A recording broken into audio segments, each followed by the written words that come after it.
Podemos c'est un parti qui naît de rien littéralement, donc il n'y avait pas préalablement à Podemos des structures, des composants, des acteurs collectifs existants, c'est vraiment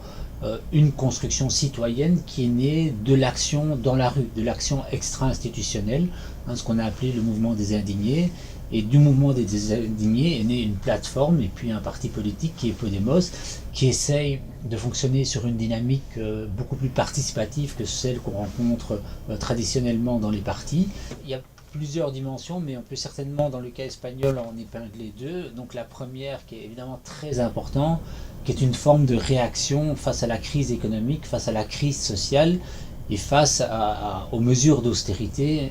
mises en place par les gouvernements depuis 5 ans et par rapport auxquelles une partie de la population n'en veut tout simplement plus. Et il faut le rappeler, quand vous avez la moitié de vos jeunes au chômage, c'est-à-dire un paysage sans perspective pour un nombre important de jeunes, voilà, ça génère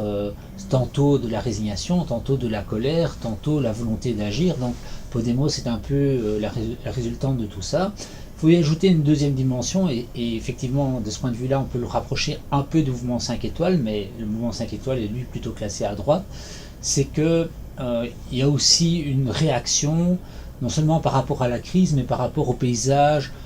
politique espagnole et au mode de fonctionnement politique en Espagne, et en particulier par exemple par rapport à la corruption. Et cette dénonciation de la corruption a trouvé plus de crédit, plus d'audience dans un contexte où les gens doivent faire des sacrifices tellement importants que cette fois-ci les affaires de corruption sont plus acceptées tout simplement.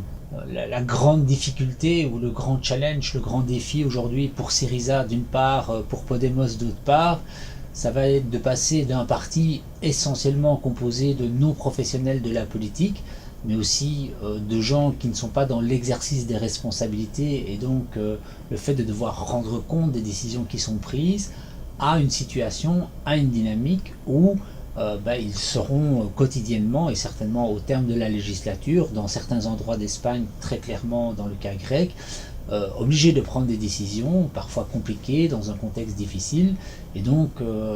éventuellement de créer des désillusions parmi les supporters, soit des membres du parti, soit des électeurs. Donc c'est aujourd'hui la grande question, c'est de savoir s'ils vont pouvoir faire la démonstration qu'ils peuvent être un parti différent dans un autre statut que celui de parti de l'opposition. Et ça, c'est une question réellement ouverte.